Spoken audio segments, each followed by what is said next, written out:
plotësuar kërkesat gjithnjë në rritje të banorëve, për strehim me zgjerim dhe për një jetë sa më të kulturuar, kohët e fundit në Tiranë janë ndërtuar shumë blloqe banesash. Vlen të përmendet këtu banesa në rrugën e Barikadave, si dhe disa blloqe banesash në disa lagje të Tiranës. Si për shembull në rrugën Alidemi, ku janë strehuar rreth 2100 banor, në rrugën Qemal Stafa me 4800 banor, në bllokun Vasil Shanto 5200 banor, në rrugën Bajram Çuri 4200 banor. Dhe të gjitha këto blloqe janë ndërtuar krahas banesave edhe objekte të tjera social-kulturore, si kopshte, qerdhe. Gjithashtu ndërtimi vazhdon edhe tek sistemimi i rrugëve dhe i lulishteve për çlodhjen e banorëve. Fone, ku do të luajmë?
Unë jam lokomotiva dhe së ras vagone par.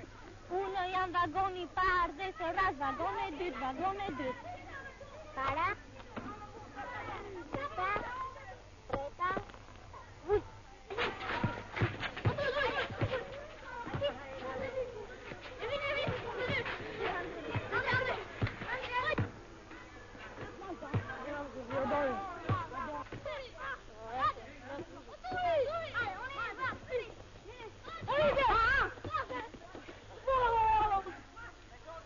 Keni punë gjanën, këtu e gjithë të luani, fëmi të fajtë të kuar.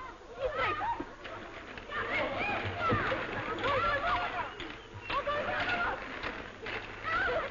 Që është kjo zhërën gjanë? Pa mani mërë se ka marrë nga turni 3, kam nevoj të fletë pak. Ashtu,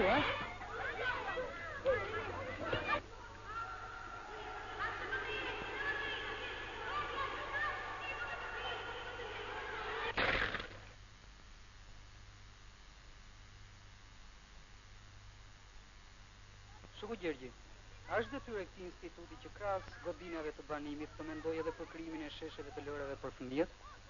Sektori urbanistikës, Institutit të Projektimeve dhe Studimeve nr. 1, studion dhe projekton planet e përgjithshme rregulluese të zhvillimit perspektiv 20 vjeçar dhe më tepër të qyteteve tona. Në kuadrin e studimit të planit të përgjithshëm rregullues, merren faktorët, kërkesat e të gjithë banorëve. Por mos harrojmë se një pjesë e madhe e banorëve të një qyteti e përbëjnë dhe fëmijët, që zërë një peshë të konsiderueshme në qytetet tona, të gjithë grupë mosha.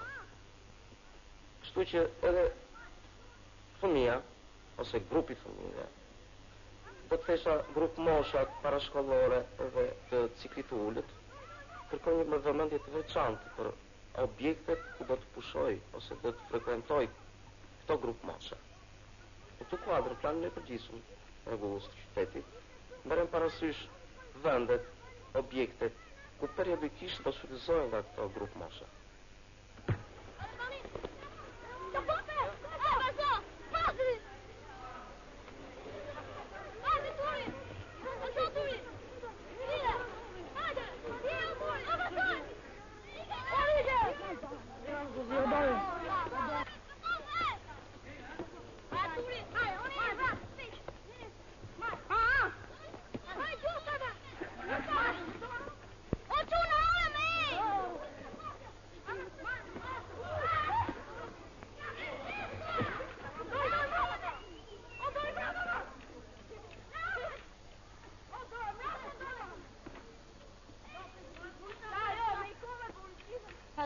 Më qikë sa të lozim aty, përën dalin njerëzit tonë, jo, unë kam ndër roba tonë duhet të flej. S'len të lozim fare. Kam me që është s'ka shumë njerëz që në bërta.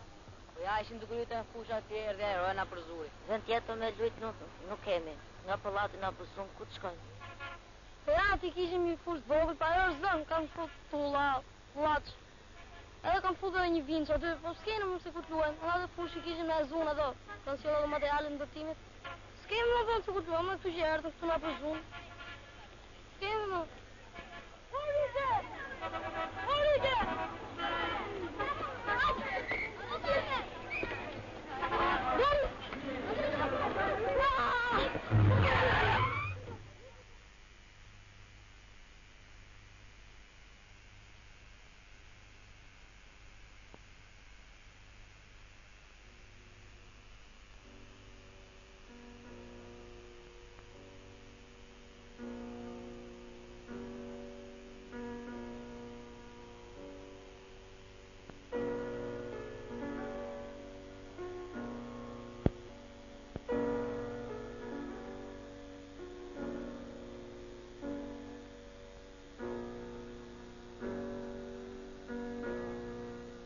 Ashtu si e mësimi, lodra ka një rëndësi shumë të madhe për edukimin e fëmijëve.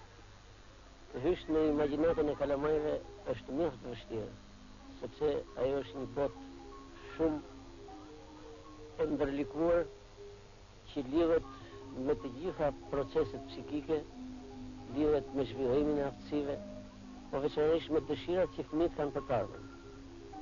Pikërisht në këtë lodra ata mendojnë për profesionin e ardhshëm, ata mendojnë për mësimet, mendojnë për sjelljen dhe bashkëpunimin me shokët. Kështu që zhvillimi i këtyre ambienteve dhe përhapja e tyre, veçanërisht në kryeqytetin tonë, do ishte një rezultat shumë i madh, të cilin urbanistët tanë në bazë të udhëzimeve që janë filluar të vënë në jetë, duke krijuar shumë sheshe të bukura lodrash në kryeqytet, por del nevoja që këto të zhvillohen edhe më shumë. Kuadrot që po shihni në ekran nuk janë nxjerrë nga arkivi. Këto sheshe të lëna pasdore presin që të gjallojnë nga lojrat e fëmijëve. Për ta thyer heshtin e tyre, s'është nevoja për ndonjë rit burokratik, por do të mjaftonte një punë organizuar nga fronti, ku të angazhohen të gjithë qytetarët.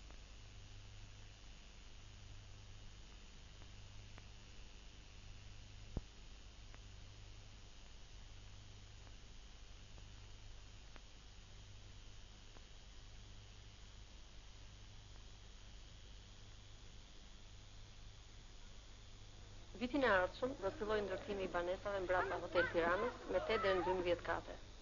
Si dhe janë kryer disa studime për blloqe banesash në disa lagje të Tiranës. Në të gjitha këto studime, banesa është konceptuar si pjesë e formacioneve më të mëdha ndërtimore, me hapësira të mëdha, të gjelbëruara, ku të ketë ajër, dritë, si dhe mjedisesh lotse për banorët. Për një të ardhme më të largët, deri në vitin 2005, janë menduar të ndërtohen rreth 38.000 apartamente. Se ka shumë do të presin?